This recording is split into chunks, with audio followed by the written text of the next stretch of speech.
Bueno, muy buenos días para todos, bienvenidos. Es un verdadero placer recibirlos en este segundo encuentro del ciclo de desayunos electorales organizado por la Cámara de Comercio y Servicios del Uruguay.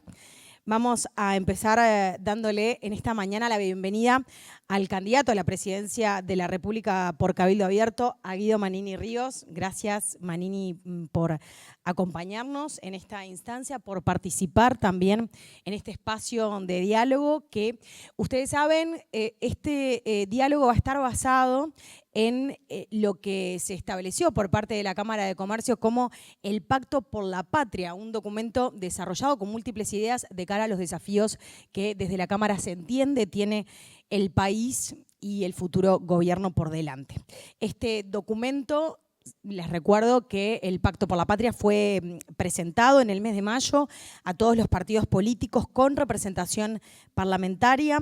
Fue creado con el propósito de invitar a los entonces precandidatos a firmarlo si así lo consideraban relevante. Bueno, hoy la idea es orientar nuestra conversación precisamente en base a este documento y también a las propuestas de Cabildo Abierto de cara a, bueno, los próximos 5 años, sobre los temas más cruciales, ¿no?, que tenemos como país en lo que representa el futuro de Uruguay. Así que, nuevamente, bienvenido y felicidades, porque hoy es su cumpleaños. Está de cumpleaños.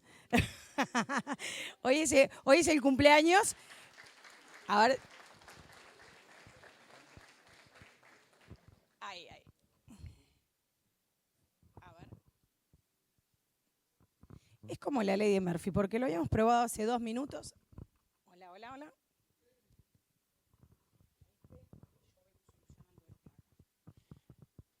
Bueno, cada uno festeja donde quiere. Yo quise festejar hoy en la Cámara de Comercio.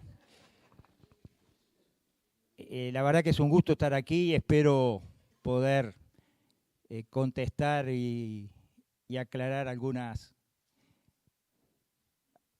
puntos de lo que nosotros pensamos y proponemos hacia el futuro. ¿Dice la edad o no la dice? Sí, no tengo problema. Cumplo 66 años. Bien, porque hay quienes no dicen, ¿no? Bueno, ustedes seguramente, yo voy a hacer el esfuerzo, si no me escuchan, repito, pero no, lo importante es que lo puedan escuchar a ustedes.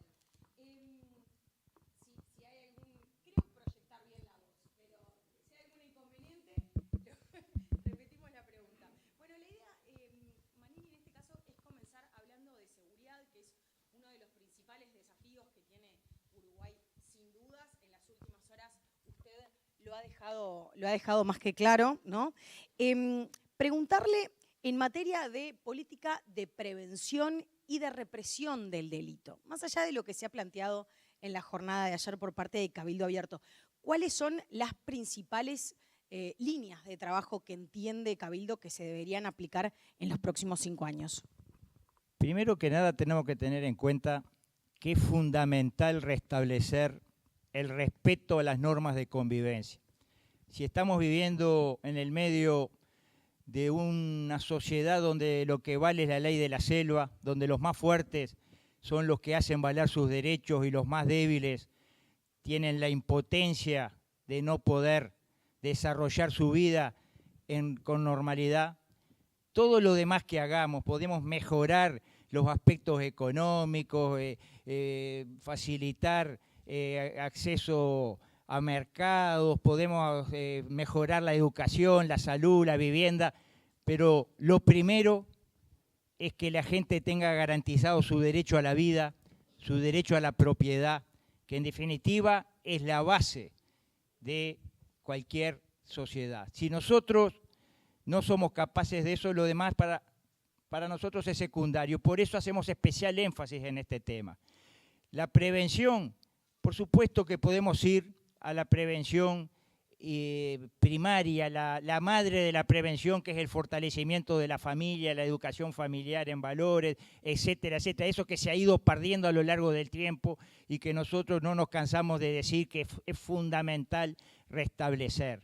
Tenemos que restaurar el respeto a la autoridad en todos los niveles, en el nivel familiar, en el nivel escolar, liceal, al maestro, al profesor, el respeto al policía, el respeto, en definitiva, a todo aquello que es fundamental para que se apliquen y se cumplan las normas de convivencia, las leyes que salen desde el Poder Legislativo y que muchas veces son incumplidas y no tienen ni siquiera sanción los infractores. Por eso la prevención es fundamental y para prevenir hay que educar, pero eso es de largo plazo. Ahora nosotros estamos proponiendo medidas de emergencia para enfrentar una situación que creemos que es de desmadre en materia de inseguridad y que está afectando mucha gente, particularmente en zonas carenciadas, en zonas que viven los más frágiles de los uruguayos. Tenemos que hacer algo porque a partir de ahí es válido todo lo que hagamos en otros campos. Hay un punto en materia de inseguridad y es el delito del contrabando, ¿no? Que muchas veces está directamente vinculado con el narcotráfico, con el crimen organizado en gran potencia. En este sentido, ¿qué estrategias usted cree que debería implementar Uruguay para, contrarrestar esta situación que además sin dudas afecta, ¿no?, al empresariado uruguayo? El tema del contrabando se agrava cuando no tenemos control de nuestras fronteras. Nosotros estamos proponiendo un blindaje del Uruguay, de las fronteras nacionales, un blindaje terrestre, aéreo, marítimo. Estamos proponiendo una verdadera presencia con control efectivo.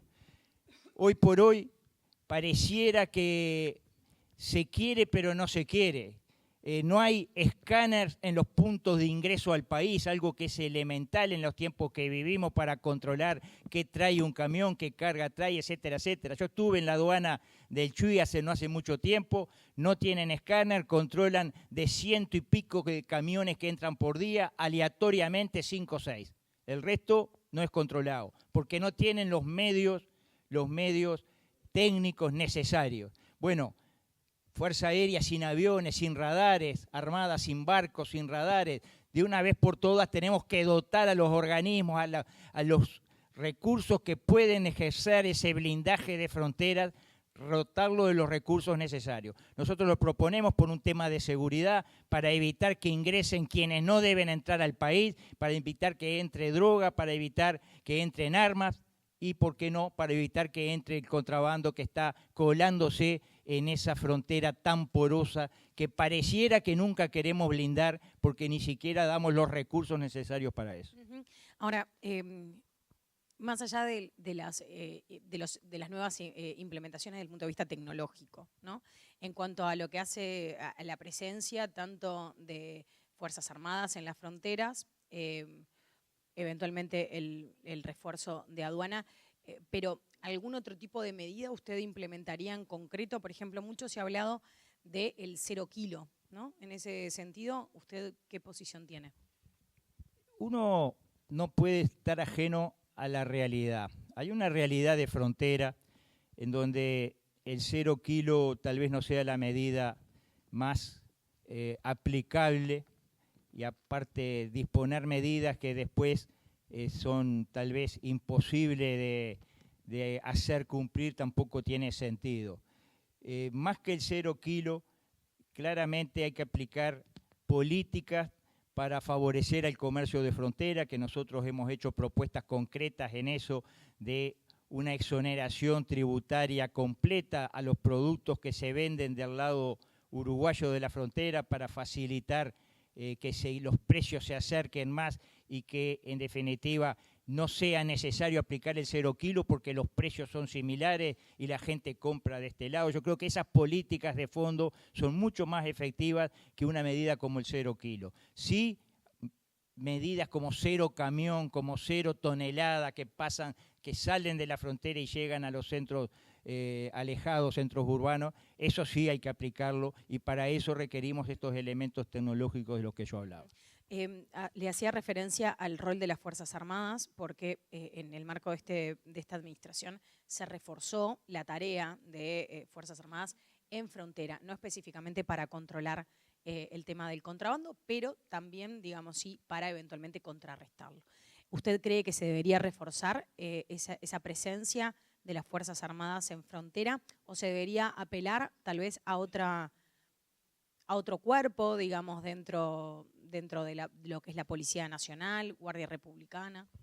Las Fuerzas Armadas, como lo han hecho en el pasado, como soporte, como apoyo logístico para quienes tienen que actuar específicamente en el tema contrabando, ya sea policía, ya sea aduanas, pero las Fuerzas Armadas con su presencia es una presencia disuasiva y necesaria, así que sí, Fuerzas Armadas sí en el blindaje de fronteras, pero en el caso específico del contrabando, en apoyo a quienes tienen la responsabilidad de actuar directamente en el tema. Bien, que en este caso para usted es aduanas exclusivamente. Sí, es la repartición del Estado que tiene la función, pero por supuesto que también el Ministerio del Interior tiene su parte. Bien. Manini, en Uruguay 1 de cada 5 niños, niñas y adolescentes vive en hogares por debajo de la línea de pobreza y la tasa de pobreza infantil es el doble que la de los adultos, de acuerdo al último informe de UNICEF. Claramente que esto se presenta, ¿no?, como un problema estructural que persiste desde hace más de 3 décadas en nuestro país. ¿Qué herramientas entiende usted que serían necesarias aplicar y trabajar para revertir o intentar por lo menos contrarrestar estos números en los próximos 5 años? Bueno, eso es un tema que sin lugar a duda tiene que ser prioridad en las políticas públicas que se aplican. No podemos permitir que esta situación se siga agravando. Basta proyectar el Uruguay hacia el futuro, lo que puede ocurrir en el futuro. Por un lado, muchísimos menos nacimientos y por otro lado, los que nacen, muchos de ellos debajo de la línea de pobreza y con serias carencias que después tal vez en la vida no pueden recuperar. Nosotros creemos que hay que priorizar. Cuando hablamos de la pobreza infantil, está asociada también a la pobreza familiar, porque es el niño, pero es porque sus padres o su madre, generalmente madre sola, vive también con grandes carencias. Hay que contemplar el conjunto, en definitiva, hay que contemplar sectores que muchas veces no han sido la prioridad. Yo siempre digo, este gobierno cuando asumió había 600 y pico asentamientos irregulares en donde vivían casi 200.000 uruguayos. Se ha hecho mucho en este gobierno, incluso se ha duplicado el presupuesto al llamado Plan Avanzar, que es para la erradicación de estos asentamientos irregulares. No va a alcanzar, por supuesto, se van a erradicar en el periodo 100 y algo de asentamientos, pero eran 600 y pico. ¿Y por qué se llega a esa situación? Y hablo de asentamientos irregulares porque son el ambiente en el cual muchas veces se crían esos niños debajo de la línea de pobreza, esas familias, y ya el entorno les va poniendo como un límite, como un tope sobre el cual tenemos que actuar. ¿Y por qué se llegó a esa situación? Porque no fueron prioridad. No fueron prioridad. Si hubieran sido prioridad, con el dinero que se gastó en otras cosas, que se despilfarró en muchas aventuras económicas, que las sabemos y no viene al caso estarlas mencionando, con ese dinero hubiera sobrado para erradicar hasta el último asentamiento. Se han hecho números, se estima que el costo para erradicar la totalidad de los 600 asentamientos está en el entorno de los 3.000 millones de dólares. Ese dinero se dispuso, eso es lo más doloroso, que el dinero estuvo y se malgastó. Se podía perfectamente haber terminado con la última vivienda indigna, el último asentamiento, la última situación de estas que estamos planteando. Se podía haber hecho mucho y eso hubiese sido un puntapié fundamental para empezar a revertir esta situación de pobreza que tiene un componente cultural, tiene un componente estructural. Bueno, claramente ese niño, si no recibe la nutrición adecuada, si no tiene un mínimo de afecto en el ámbito familiar y si no tiene una educación que realmente lo ayude a salir de la situación que está, bueno, se va a ir eternizando su situación y se va a ir multiplicando en el tiempo. Eso todos lo sabemos, es un tema de prioridades, tiene que ser prioridad 1 para evitar esa proyección que todos tenemos ante nuestros ojos y que parece que muchos no quieren ver.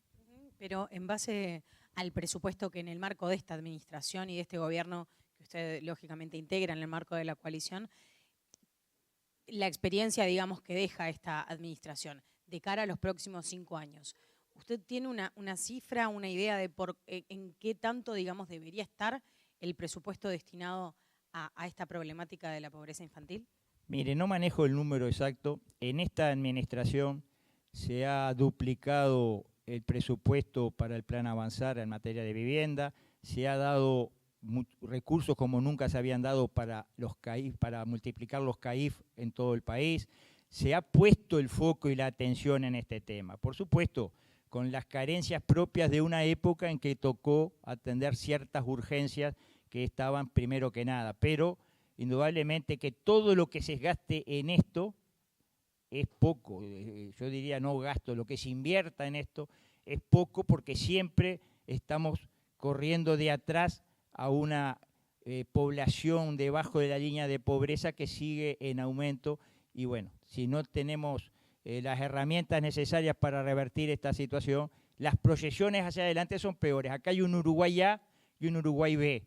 Un Uruguay que está invitado al banquete y el otro que está excluido totalmente. Y si se sigue aumentando esa fractura y sigue habiendo dos Uruguay, bueno, el final de la película no es muy promisorio. Ahora, ¿qué margen tiene Cabildo Abierto de negociación en el marco, digamos, de un segundo gobierno de coalición republicana integrando, digamos, el Parlamento?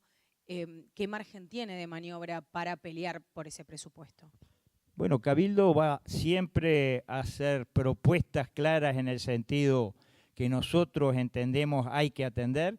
Nuestra impronta, siempre lo hemos dicho desde el primer día, artiguista, nos obliga a siempre atender la situación de los más frágiles, y hoy los más frágiles son esos niños debajo de la línea de pobreza, son esos jóvenes que no encuentran una luz en el horizonte y ven en la droga la única salida o la única forma de estar en la vida, en la droga, o lo que también es otra cara de la misma moneda en el intento de quitarse la vida, porque no tienen esa expectativa, esa motivación para vivir. Esos son los más frágiles. Los más frágiles son los vecinos de un barrio periférico que viven con el corazón en la boca porque todas las noches se arma una balacera a pocas cuadras de su casa, o porque su hijo todavía no volvió del estudio y tiene que caminar de noche 3, 4 cuadras. Esos son los más frágiles. Bueno, para ello nosotros permanentemente estamos haciendo propuestas. Nosotros hemos recorrido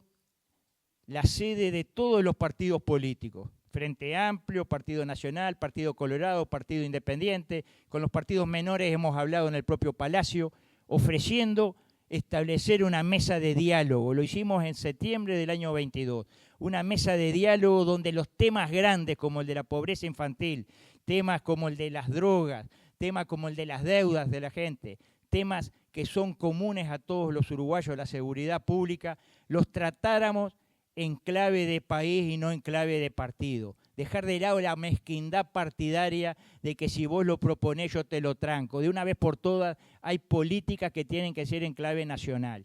La Constitución de la República prevé en su artículo 206 la instalación del Consejo de la Economía Nacional.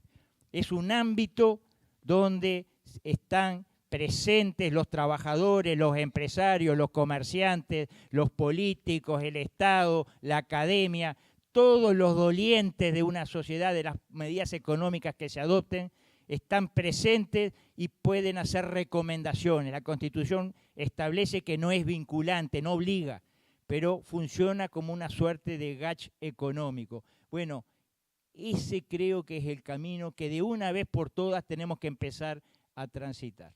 Es interesante este punto porque era uno de los que venía a continuación. Este Consejo de Economía Nacional que usted de alguna manera ya lo había planteado, ¿no? El que se instalara. Ahora, en concreto, ¿usted qué objetivos cree que debería tener este Consejo y sobre qué medidas concretas sería interesante que se trabajara en el marco de este Consejo? Hay muchos aspectos que en este país están trancados porque hay una lógica política de dos grandes bloques y muchas veces un bloque tiene la capacidad de frenar al otro, de trancar al otro. y hay soluciones que no aparecen. Y el mundo sigue andando y nosotros cada vez más lejos. Tenemos un problema serio en materia laboral, falta de trabajo. Nosotros hemos hecho propuestas claras buscando dar la oportunidad o la posibilidad que una empresa nacional, un micro, pequeño, mediano empresario pueda contratar a un empleado más y que ese empleado más no sea un problema, sino que sea a favor de su empresa. Pero para ello encontramos que hay que dar cierto tipo de beneficios, exoneraciones de aportes, exoneraciones tributarias, y empezamos a chocar con el medio país que no está dispuesto a exonerar, que no está dispuesto a flexibilizar ciertas reglas laborales. ¿Y cuál es la consecuencia de eso? Un mercado de trabajo rígido, falta de puestos de trabajo y, en definitiva, falta de oportunidades para mucha gente, que el trabajo sería el primer paso hacia su recuperación en la vida. Entonces, uno de los temas sería ese, el tema de las políticas de drogas, de adicciones a las drogas. ¿Está bien lo que estamos haciendo hoy? ¿Realmente creemos que está bien estas políticas que se están aplicando hoy, que son la continuidad de las que empezó a aplicar el Frente Amplio hace unos años? ¿Está bien que se busque minimizar el daño y no se haga nada por alejar a la juventud y a la población de las drogas?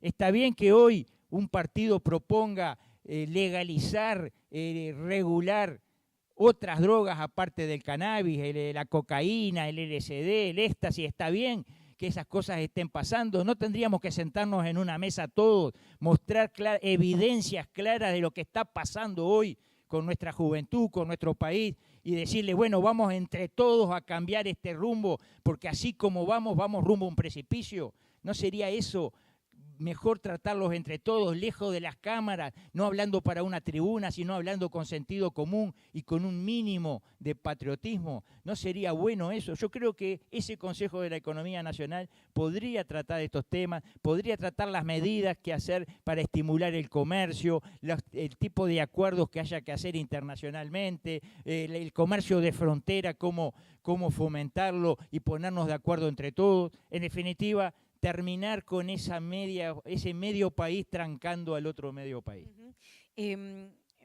Vamos a seguir sobre este tema, sobre medidas eventualmente, digamos, enfocadas en lo económico, ¿no? Usted, con respecto a la política tributaria actual, ¿no? ¿Cree que, especialmente en aquello que hace a las cargas que afectan a los niveles de rentabilidad de las empresas privadas, entiende que se deberían tomar medidas en los próximos 5 años? Nosotros en el febrero del año 21 entregamos un documento con 22 puntos. Yo se lo entregué personalmente al presidente de la República y luego a la ministra Arbeleche, con una serie de medidas buscando darle oxígeno a la micro, pequeña y mediana empresa nacional. Por el lado de exoneraciones tributarias en determinados periodos, baja de tarifas públicas, es decir, tratando de poner el foco en esa, digamos, clase media tan castigada por las distintas políticas que se vienen aplicando desde hace varias décadas en el Uruguay. La principal víctima de las políticas que se vienen aplicando es la clase media. Aquí se tiende a negociar con los grandes de cada empresa pautas que los chicos no pueden pagar, y de esa manera se va favoreciendo un proceso de concentración permanente que venimos viendo que se está cumpliendo y que lamentablemente le pega a la clase media. Nosotros decimos que la empresa nacional tiene que tener la prioridad que muchas veces no ha tenido. Cuando viene una empresa grande de afuera, exige una serie de beneficios y si no, no viene. Que zona franca, que venta de la energía que producen a tal precio, a veces que se le haga la infraestructura necesaria, que se le asegure paz sindical, etcétera, etcétera. Se le conceden cosas que no se le conceden a la empresa nacional, sobre todo a la pequeña empresa nacional. Entonces eso marca que hay un problema. Nosotros creemos que hay que cambiar el sistema tributario, también el sistema el impuesto a la renta de la persona física, el IRPF, que se supone que carga al que tiene más y en la realidad carga al que trabaja más. También es un impuesto a la clase media. Somos de la idea de revisarlo, por supuesto, con la ponderación necesaria. Esto es un rompecabezas que si uno toca de un lado afecta del otro, pero claramente hay una situación injusta. Existe en el Uruguay lo que se llama el gasto tributario, es decir, la renuncia del Estado a cobrar tributos por beneficios que se otorgaron en su momento, que en el Uruguay llega o ronda el 7% del PBI, que es prácticamente el doble del promedio en el continente. Tal vez haya que revisar ese gasto tributario, hacer cambios y de ahí tal vez existan recursos para ser más justo en otro tipo de tributos. Pero ¿tiene, digamos, alguna idea en concreto con respecto a este punto de margen, digamos, de reducción? Sí, nosotros hemos estudiado el gasto tributario, se puede reducir en el entorno de $1.000 millones. Es decir, unos 2 puntos del PBI, un poco menos de 2 puntos del PBI, se puede reducir actuando con determinados criterios de beneficios que se otorgaron en un momento que hoy ya no tienen sentido. Ese monto, digamos, puede servir para impulsar o darle el oxígeno de que hablábamos a quienes hoy están lejos de ese tipo de exoneración. Y con respecto al IRPF que hizo mención, en ese sentido, ¿qué lo han asesorado o qué margen de maniobra hay para tocar, digamos, y mover las franjas? Sin lugar a dudas, el IRPF es un impuesto al que trabaja más. Hay testimonios por doquier de gente que no le sirve hacer horas extra o no le sirve otro trabajo porque lo que gane de más prácticamente se lo da al Estado, porque cambia de franja, etcétera. Tenemos que revisarlo. Nosotros vamos por el lado del descuento, digamos, en determinados rubros, por la enseñanza de los hijos, por alimentación, determinados rubros que puedan descontar del impuesto y de esa manera que se vaya transformando en un verdadero impuesto a la renta y no en un impuesto al trabajo como es hoy. Por supuesto, repito, con la ponderación necesaria de que lo que se deja de percibir aquí se pueda percibir por otro tipo de ahorros que se hacen en el Estado. Manini, usted ha señalado que para fomentar el crecimiento de las MIPYMES sería conveniente aplicar exoneraciones tributarias durante los primeros 2 años de operación, ¿no?, de una MIPYME, y a su vez recompensarlas en función de la productividad que las mismas tengan. ¿Podrían profundizar sobre esta idea? Digo, no sé si mantiene esta idea de cara a los próximos 5 años, si entiende que se puede sostener o si la realidad cambió y esta propuesta ha tenido modificaciones. Nosotros entendemos que la micro y pequeña empresa y mediana empresa también, es la gran generadora del trabajo genuino, es lo que el Uruguay necesita para la creación de puestos de trabajo. Todo el oxígeno que le demos es poco. En definitiva, esa exoneración tributaria, si se mantiene la empresa y se mantiene dando puestos de trabajo, el Estado no pierde. Lo que exonera de cobrar acá, lo que no cobra por esa aplicación de lo que proponemos nosotros, no lo está gastando en la atención social que tiene que brindarle al desocupado que de repente después, por no tener oportunidades, termina incursionando caminos que son carísimos para la sociedad, como el de la droga o el delito. Entonces, el impulso a esa micro y pequeña y mediana empresa es una inversión del Estado, no es una renuncia fiscal en realidad, es una inversión que está haciendo.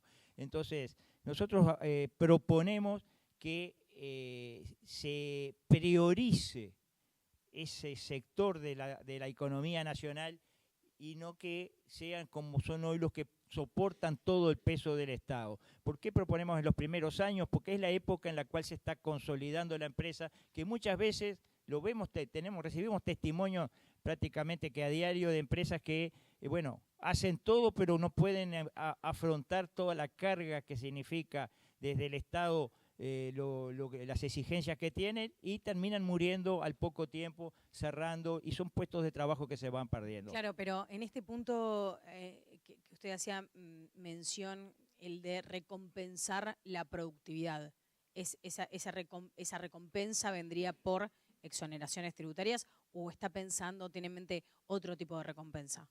No, son exoneraciones y sobre todo exoneraciones de aportes cuando se generan más puestos de trabajo. El estímulo fundamental es a la creación de puestos de trabajo, que es lo que realmente estamos requiriendo hoy como sociedad. Bien, bien. Hablamos en algún momento de el comercio en frontera, ¿no? Y específicamente de los comerciantes que han sido, ¿no?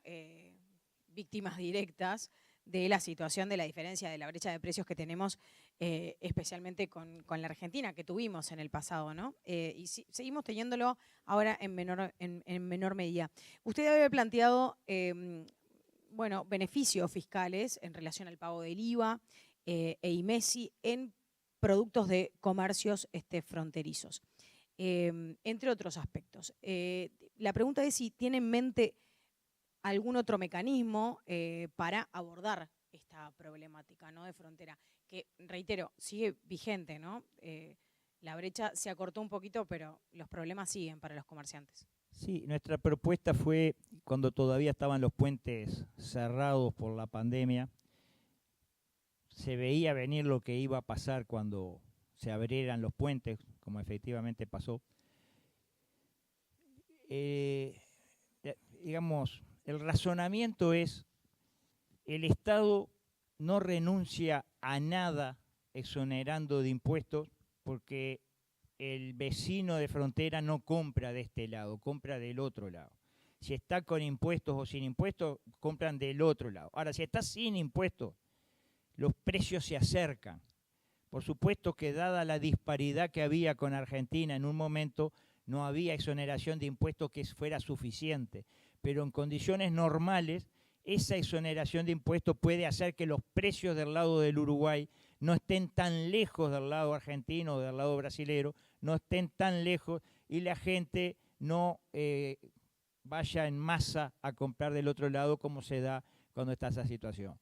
¿Qué es lo que gana el Estado uruguayo? Que el comercio de este lado da puestos de trabajo, cambia la realidad económica y social de la zona de frontera.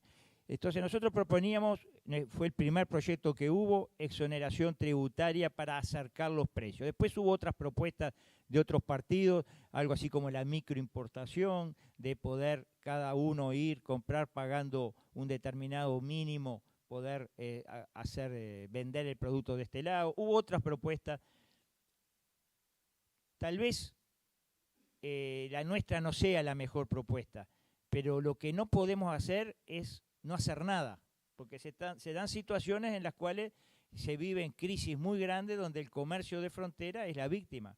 Y el origen del problema está en el tipo de cambio. Si acá el Uruguay es carísimo, ¿no? Es mucho más caro que en los países vecinos, bueno, no va a haber freno que detenga ese éxodo que se da para ir a comprar del otro lado. Entonces, el estímulo al comercio fronterizo pasa por algunas medidas que hay que afrontar. Creo que lo peor que hay es el no hacer nada, el dejar que, que el mercado regule, y bueno, y va a regular fundiendo al comerciante de este lado, como lo hemos visto en varias ciudades de nuestra frontera. Se han aplicado medidas, nadie dice que no, se han bajado tarifas, han habido medidas, pero a todas luces no han sido suficientes. Claro, por eso, y frente a esto, de que cosas se han hecho pero que no parecen suficientes y tampoco parece que la realidad en Argentina le planteo, digamos, al litoral, porque es allí donde especialmente están los problemas de los comerciantes. No parece, digamos, en el corto plazo que la realidad argentina vaya a cambiar. Entonces, frente a esto que resulta un problema acuciante para los comerciantes, ¿qué entiende usted que se debería hacer en un horizonte de aquí a los próximos 2 años? ¿Se lo planteó? Sí. En un relativo corto plazo. Yo creo que hay que pensar en el tema de fondo, ¿no? ¿Por qué el Uruguay es tanto más caro que Argentina y que Brasil? ¿No? hay que pensar en el tema de fondo. Y no estamos hablando solo de comercio, estamos hablando de turismo, estamos hablando de sector exportador, estamos hablando de muchos que tienen sus inconvenientes por esa realidad macroeconómica. Ahora, más allá de eso, hay medidas como, por ejemplo, les cuento de impuesto al combustible que se ha aplicado en la zona de frontera. Hay medidas que han marcado que han sido efectivas, que han sido positivas. Bueno, hay que ir por ese camino y tratar de que el Uruguay cada vez sea más competitivo. Para eso hay que aplicar políticas que afecten sobre todo el tema del déficit fiscal, que es, digamos, la otra cara de la moneda en el control de la inflación, el control del déficit fiscal, para que no sea solamente el tipo de cambio la variable que se aplica, ¿no? El comercio, sin dudas, Manini, que se ve también afectado, digo, el comercio a nivel interno, por el problema del bolsillo de muchos uruguayos que arrastran deudas, ¿no? Este ha sido un tema que Cabildo Abierto ha posicionado a lo largo de los últimos 2 años, que está previsto presentar las firmas que se recolectaron y eventualmente convocar a un plebiscito para las elecciones, junto con las elecciones departamentales del año que viene. Se realizaron un paquete de, digamos, de medidas, ¿no? Para que bueno, los uruguayos o un porcentaje importante pueda reestructurar la deuda que arrastra. Hubo una señal en ese sentido de la administración actual. Pero digamos, el plebiscito parece, digo, se tienen que contabilizar las firmas por parte de la Corte Electoral, pero todo parece indicar que en las elecciones departamentales vamos a tener un plebiscito por la deuda justa. En caso de que el plebiscito no prospere, ¿no? Que no consiga la mayoría, ¿usted piensa seguir, digamos, con el tema de una deuda justa? ¿Cree que con lo que se implementó en el marco de esta administración fue suficiente? ¿Qué cosas, en todo caso, se deberían proyectar a futuro? Bueno, seguir con la deuda justa, proclamando que la deuda debe ser justa y no la deuda que se pretende cobrar a veces sobre bases injustas, va a ser siempre un motivo de pelea, digamos, de lucha, más allá de lo que pase con el plebiscito. Yo creo que las medidas que se tomaron hace pocas semanas a nivel del Banco Central, en acuerdo con algunas casas financieras, es una buena señal en el camino correcto. Hay un público que se ve alcanzado, que está mejorando su situación, o sea, por el lado de la reestructura de la deuda, aquellos que debían menos de 100.000 pesos, o por la condonación a aquellos que debían menos de 5.000 pesos. Va en el sentido correcto. Lo que nosotros decimos que es totalmente insuficiente. Primero que nada, que hay muchas empresas prestamistas que no adhieren a este acuerdo. Segundo, el principal usurero en este país es el Estado uruguayo y no está incluido, o sea, el acreedor público no está incluido en este acuerdo al que se llegó. De todas maneras, entendemos que va en el camino correcto y aparte nos deja satisfechos que se reconozca por la vía de estas medidas que realmente había un problema muy serio. Porque acá se pretendió durante mucho tiempo ignorar, no podemos hablar de esto, no podemos cambiar la regla de juego, etcétera, etcétera. Esos fueron los argumentos que llevaron a sucumbir el proyecto de ley, porque inicialmente no era un plebiscito, era un proyecto de ley. Sucumbió porque no se podía tocar lo que ya estaba en marcha, no se podían cambiar las reglas de juego. Bueno, hace pocas semanas se demostró que se podían cambiar las reglas de juego y se demostró de que había 786.000 uruguayos considerados deudores irrecuperables. Yo creo que ese número es un número escandaloso, que a todos nos tiene que interpelar. ¿Cómo se llegó a 786.000 uruguayos deudores irrecuperables, reconocido recientemente por el propio Banco Central? Bueno, indudablemente que algo había que hacer. Más allá de que la propuesta esta prospere, de que las firmas sean validadas, nosotros ya tenemos las firmas necesarias, pero queremos aumentarlas para presentarlas en el mes de octubre y que el colchón sea suficiente para que no haya descarte que invalide el plebiscito. Y sería, como bien dijiste, junto con las elecciones departamentales del próximo mayo. Ahora, siempre tenemos que dar esa batalla. Acá, la Constitución en su artículo 52 prohíbe la usura y se están cobrando intereses, se estaban cobrando porque ahora en forma unilateral se retrocedió un poco de casi 200% anual en un país con inflación del 5%. Eso es usura en cualquier país del mundo, eso es usura. Entonces se está violando la Constitución de la República. Es cierto que hay una ley que permite esos intereses, es usura anticonstitucional, inconstitucional, pero legal, es legal. Bueno, hay una contradicción grande ahí y nosotros creemos que tenemos que corregir eso. Manini, en las últimas horas los partidos de la coalición republicana se han reunido para coordinar la campaña de cara a lo que van a ser los 2 plebiscitos que vamos a tener en octubre, tanto el de la reforma de la seguridad social como el de allanamientos nocturnos. ¿Cree que también Cabildo Abierto va a contar con el apoyo del resto de los partidos de la coalición de cara a lo que va a ser el plebiscito por la deuda justa? La verdad que creo que no vamos a contar con el apoyo de los demás partidos de la coalición que ya se han manifestado contrarios a nuestra propuesta. Creo que no. Ojalá me equivoque y ojalá una vez que esté planteado el plebiscito todos sumemos esfuerzos, pero creo que no, porque las posturas que hasta este momento han tenido han sido en sentido contrario, salvo alguna excepción dentro de cada uno de los partidos. Ha habido una respuesta negativa y hemos quedado solos en la recolección de firmas. Manini, en su programa, en el programa de Cabildo Abierto, se destaca un énfasis en lo que son las políticas dirigidas a los jóvenes que ni trabajan ni estudian, ¿no? Los denominados jóvenes Nini en Uruguay. ¿Qué papel cree que deberían desempeñar, en este caso, la formación dual para mejorar precisamente la situación del desempleo juvenil en nuestro país? Sí, primero que nada debemos asumir que es gravísimo la situación que se vive a nivel del empleo juvenil y que lleva a que muchísimos no tengan una oportunidad laboral y que para muchos se les haga la noche y terminen, como decíamos hace un rato, o en determinadas adicciones o trágicamente o en el delito. Lo vemos todos los días, jóvenes en una esquina conversando con una caja de vino y sin nada que hacer, esperando tal vez una changa a veces fuera de la ley.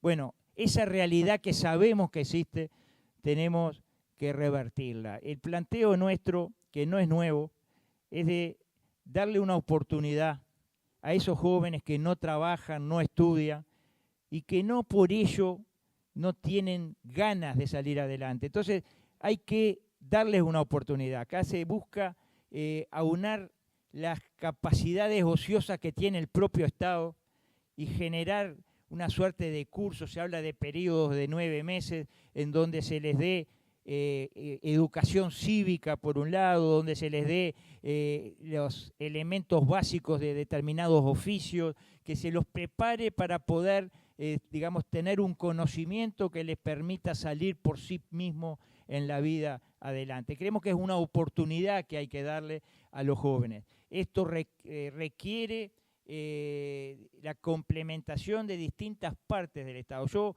Esto fue pensado hace algunos años, pensando en la capacidad ociosa que podía haber en instalaciones militares en su momento, pero el Estado tiene muchas capacidades ociosas y también requiere la colaboración o la participación, no colaboración, participación de determinadas instituciones como la Universidad del Trabajo del Uruguay y otras instituciones educativas que pueden hacer mucho para colaborar en este plan, pero darle a los jóvenes la posibilidad, a pesar de que abandonaron el sistema educativo, a pesar de todo el condicionamiento que pueden tener social y familiar, la posibilidad de adquirir una habilidad que les permita, bueno, en definitiva, autovalerse en la vida y poder salir adelante.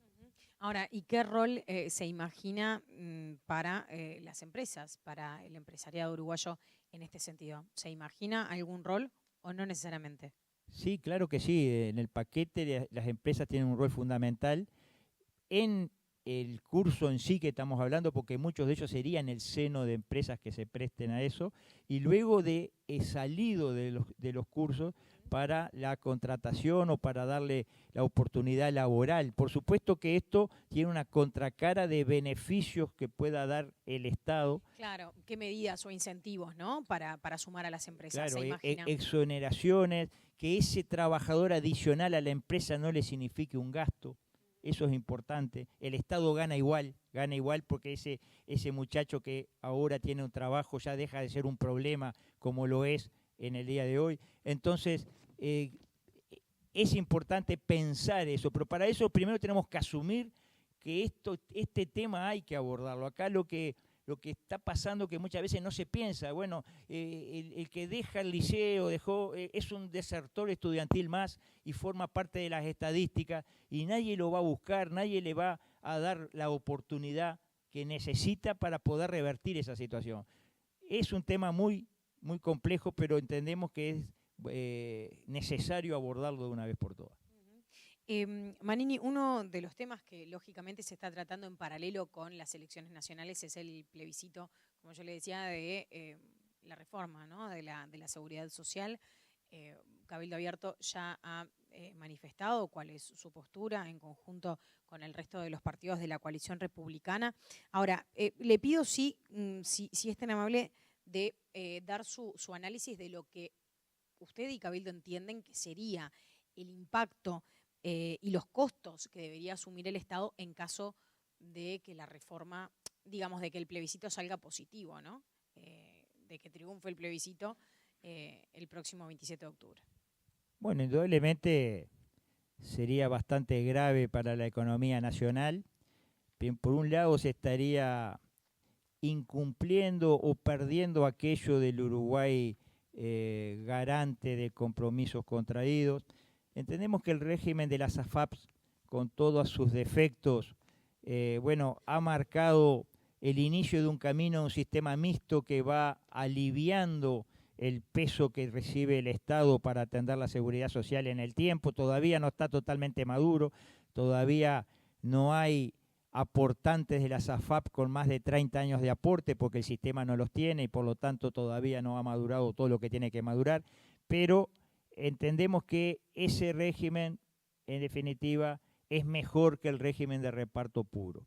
Si se va al régimen de reparto puro nuevamente, va a ser un retroceso y vamos a tener condicionado a los gobiernos para adelante, los vamos a tener condicionados por el servicio del pago de esa seguridad social que cada vez va a ser más cara. Nosotros, por el otro lado, el tema de la edad de jubilación, pensamos que el ir a los 65 años es lógico, en el mundo en que vivimos no tiene sentido quedarnos en números de otra época. Por otro lado, el promedio de jubilación de los uruguayos hoy, a pesar de que el mínimo legal es 60 años, el promedio es 63 años. O sea que estamos hablando de un corrimiento de 2 años en el promedio, por supuesto que habrá casos que no. Nosotros creemos que los cambios que se van a implementar son negativos. El aumento de la jubilación mínima al salario mínimo nacional, bueno, eso tiene un costo. Hoy por hoy está evaluado en el orden de los 400 millones de dólares anuales. Es un costo, bueno, se verá de dónde se saca. Seguramente se aumentará la presión tributaria en otros aspectos para cumplir con ese costo. Creemos que es bastante irresponsable el planteo, que no se está pensando en el día después. Y bueno, nosotros aparte somos coherentes, votamos una ley de seguridad social en abril del año 23, no vamos ahora a borrar con el codo lo que escribimos con la mano. Tenemos bien claro de que este plebiscito no es bueno para el futuro del país, que va a ser un ancla más que va a tener el Uruguay, que va a generar su mayor retraso en el futuro. Hablando sobre la edad de retiro, hacía referencia a los 65 años, lo llevo a un proyecto a nivel del Parlamento que está en discusión y es a propósito de la reducción de la jornada laboral, tanto en el sector público como en el privado. ¿Qué posición tiene Cabildo Abierto frente a este asunto? Indudablemente, si no va acompañado de un aumento de la productividad, si en 6 horas no nos pueden garantizar que van a producir lo mismo que en 8 horas, es un encarecimiento laboral, es un encarecimiento que muchos empresarios tal vez no puedan pagar. Es otro jalón más en el camino hacia el desempleo, hacia la falta de oportunidades laborales. Eso es lo que yo pienso. Y no creo que nadie garantice que en 6 horas van a rendir lo mismo que en 8, ¿no? Si no, ¿por qué no lo hacen hoy con 8? ¿Por qué no producen más? Entonces, yo lo entiendo como que va a generar un encarecimiento el sistema a quienes dan trabajo en el Uruguay, y el gran problema que tiene el Uruguay es la falta de trabajo. Entonces vamos a terminar agravando el problema. Hoy hay un sector que tiene su trabajo, que dice, bueno, yo ahora quiero mejores condiciones, pero es como aquel que sube una cuerda y la corta abajo, no deja que nadie más se suba a la cuerda. Los que no tienen trabajo la van a tener mucho más difícil para lograr acceder a puestos de trabajo si las condiciones cambian en este sentido. Entonces hay que pensar en todo el paquete, pensar en el rompecabezas completo. Y a priori usted entiende que no están dadas las condiciones para discutir hoy en Uruguay la posibilidad de una reducción de la jornada. Entonces, yo entiendo que mientras no haya la garantía de que se va a rendir lo mismo en 6 horas que en 8, y no veo cómo se puede dar esa garantía, no lo veo como un factor positivo, sobre todo si apuntamos a la gran prioridad que es la generación de trabajo en el Uruguay. Esto me lleva a preguntarle, Manini, cuál es su posición respecto a la inclusión de la variable productividad, ¿no?, en el marco de los consejos de salarios también. Bueno, esa variable es esencial, sobre todo para el sector privado. Nadie que invierte o que arriesga sus ahorros, su dinero, va a desdeñar una mayor productividad que le pueda permitir mejorar las condiciones de la empresa, incluso los márgenes de ganancia, etcétera. Entonces, el aumento de la productividad tiene que ser un objetivo de todos, claramente, y el Uruguay necesita aumentar su productividad para empezar a revertir la situación de estancamiento. El Uruguay viene creciendo desde la guerra de Corea hasta acá, en promedio 2% anual. En 70 años no llega al 2% anual, cuando el mundo ha crecido al 4% anual. El Uruguay está cada vez más lejos del mundo. Si no aumenta la productividad, el Uruguay no va a revertir eso y vamos a seguir siempre en este, en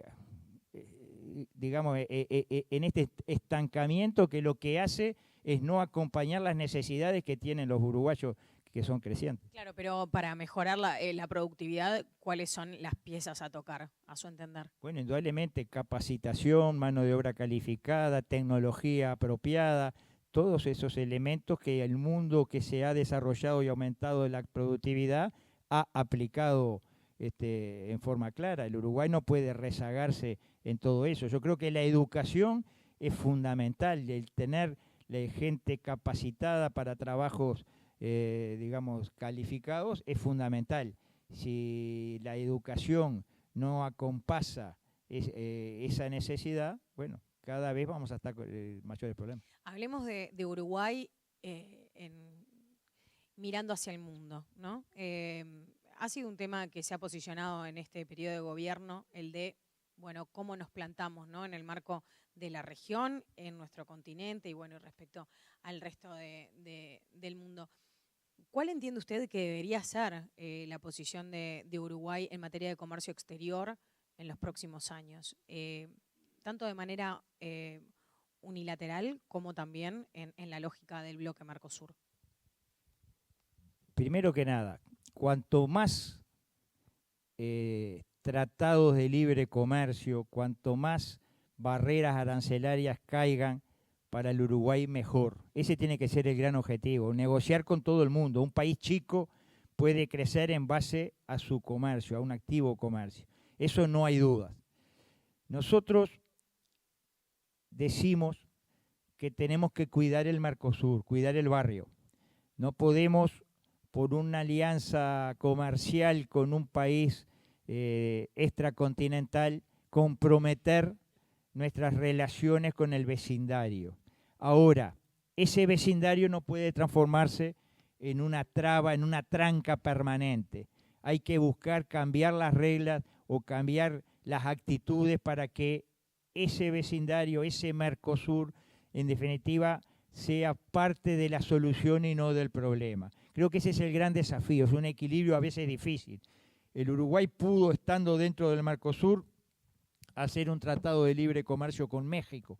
Bueno, habrá que recorrer caminos para poder avanzar en tratados de libre comercio que en las ventanas, las fisuras que permite el Mercosur se puedan hacer. Pero también creo que el gran objetivo debe ser mejorar el Mercosur, apelar, digamos, al espíritu inicial con el cual se creó el Mercosur hace ya casi 40 años. Bueno, entendemos que es importante mantener ese buen relacionamiento por toda la dependencia que tenemos, pero siempre teniendo como norte que el mejorar el relacionamiento y los tratados con todo el mundo es importante. No tiene sentido que nosotros estemos pagando para entrar a mercados que nuestros competidores no pagan porque tienen esos acuerdos previamente. Entonces el Uruguay tiene que transitar siempre esos caminos, pero claramente tiene este desafío de mejorar este acuerdo regional. Claro, pero ¿qué líneas de trabajo se imaginan en este sentido para mejorar el vínculo dentro del bloque? Porque ciertamente que quedamos un poco atados a la lógica de cada administración, ¿no? Más allá de las lógicas de cada estado. Depende un poco del humor de quien gobierne, al fin de cuentas. Sí, ha habido idas y vueltas, hemos tenido los puentes cortados, han pasado muchas cosas que no tienen mucho que ver con el espíritu del Mercosur. Indudablemente que acá hay que apelar a la visión de los gobernantes, hay que, como decíamos, a nivel nacional, acá hay que conversar mucho a nivel regional con los distintos líderes y los distintos responsables de las políticas exteriores para avanzar en procesos comunes. Hay problemas, hay diferencias, el problema, yo que sé, de Paraguay con China, que digamos que condiciona a veces el resto del Mercosur, y bueno, hay problemas que hay que buscar sortear. Pero yo digo, el barrio es el barrio, Uruguay depende mucho en su comercio, en su turismo, depende mucho de la región, tenemos que preservar esos acuerdos de la mejor manera posible, no generar una ruptura que puede ser mucho más cara, puede ser beneficiosa en el corto tiempo, pero en el largo plazo terminar siendo peor. Pensamos que es fundamental conversar y creo que todos deberían tener digamos, ese espíritu de cooperación para salir adelante en conjunto. Claro, ¿alguna medida en concreto que usted diga, bueno, me imaginé que en este periodo de gobierno tal vez se podía concretar, no se concretó, y en qué cosas específicamente debería tal vez Uruguay trabajar en los próximos 5 años? Bueno, Uruguay tiene que trabajar en lograr que haya los acuerdos necesarios a nivel regional. No puede ser que tengamos esos, digamos, frenos fronterizos, a veces trabas para arancelarias, surgimiento de temas sanitarios que no son reales. Tenemos que aceitar todos los mecanismos para ir al espíritu inicial del Mercosur. Medidas concretas, yo no le diría ninguna, le diría que bueno, tenemos que volver al origen del Mercosur, cuál era el espíritu, y tratar de, bueno, refundarlo para de esa manera transitar el camino en conjunto. Acá tenemos que ir hacia ese mercado común que alguna vez se quiso hacer y que nunca hasta ahora ha funcionado como tal.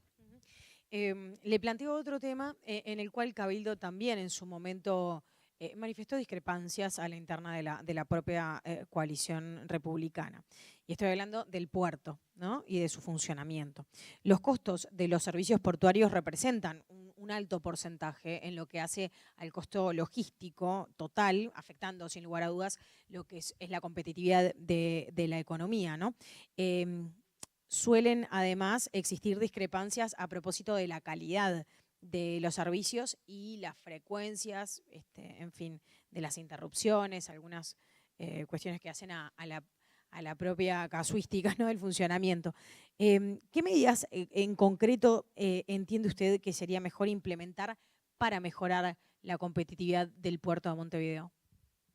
Bueno, se ha planteado la creación de la Unidad Reguladora de Servicios Portuarios, que todavía está en el planteo, en donde la ANP dejaría de ser parte, digamos, o sea, de estar de los dos lados del mostrador, ser operador y a su vez ser el supervisor. Nosotros pensamos que hay que exigir el cumplimiento de los compromisos que se acordaron en lo que en los tratados que se firmaron durante los acuerdos que se firmaron durante esta administración. Hay que cumplir con los compromisos. Se entiende que va a haber un mejor funcionamiento del puerto. Ya se están batiendo récords en cuanto al movimiento del puerto. Hay señales positivas de que el puerto se va a ir posicionando cada vez más con mayor importancia en la región, pero eso tiene que aparejar tarifas que sean, digamos, aceptables por quienes usan el puerto, que hoy casi que unánimemente se quejan de los costos excesivos.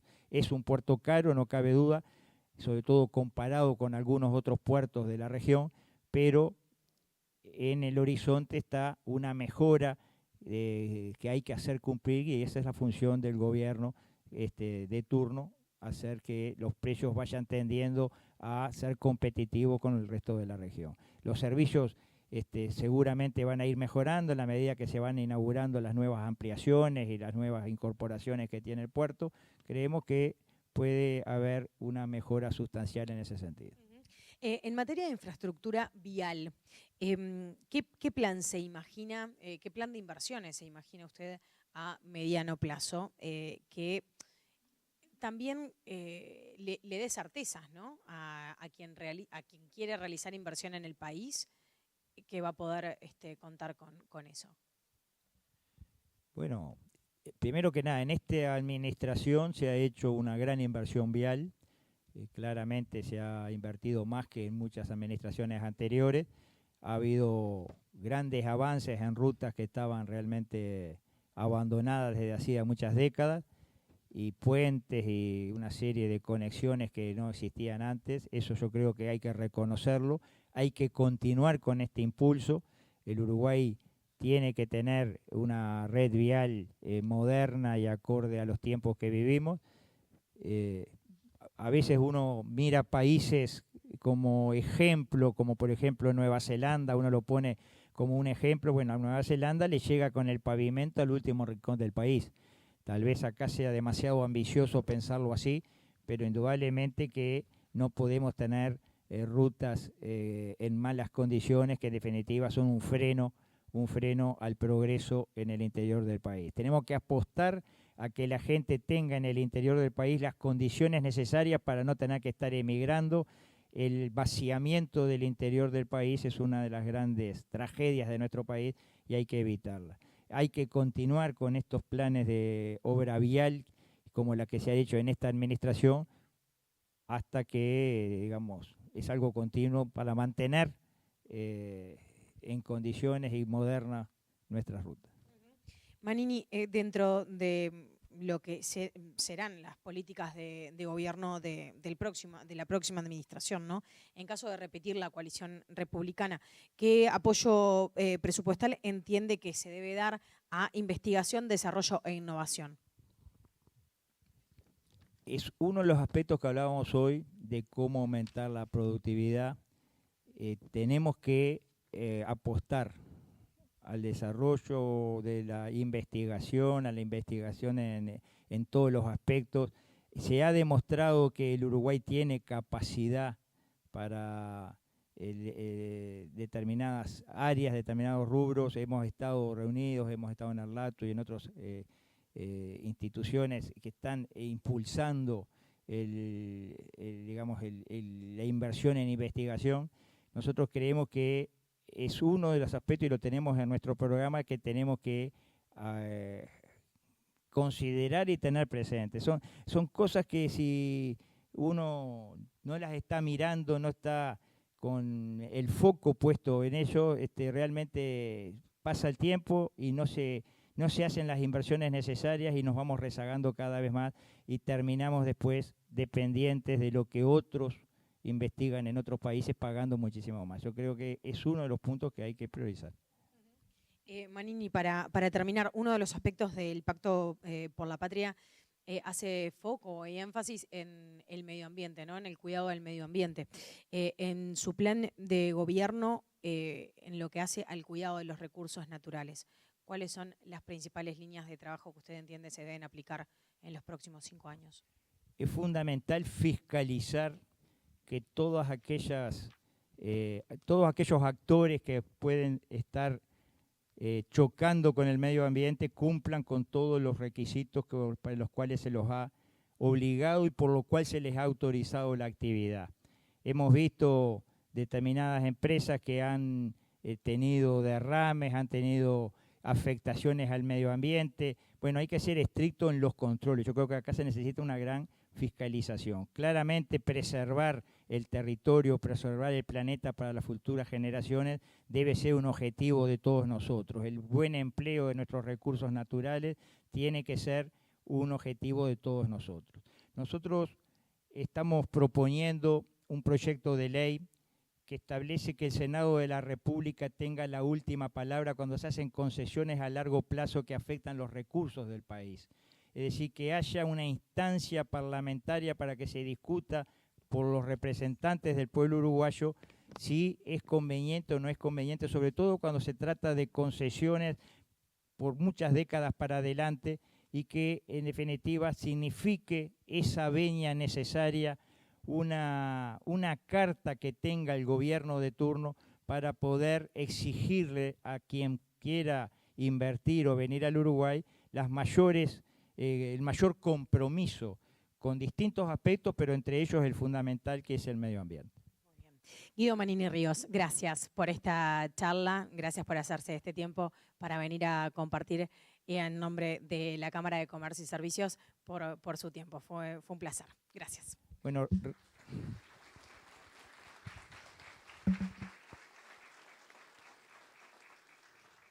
la verdad que me paseó por todo el bolillero. No quedó ninguna materia. Quedaron preguntas pendientes, pero me pidieron redondear. Habían más.